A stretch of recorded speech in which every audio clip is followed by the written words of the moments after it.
Adik, Tengku Fal tu salah seorang jurutera muda yang tersohor. Dan juga buaya tersohor, Ayah. Adat lah tu.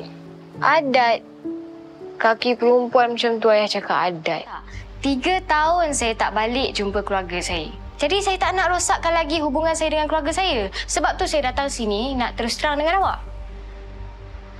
Dan disebabkan saya dah berjaya buat awak rasa tak puas hati,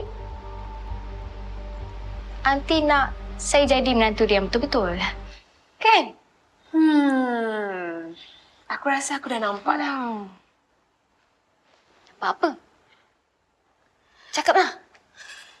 Aku nampak macam ada buaya dia jatuh cinta. Wah, ya betul. Asal? Hei,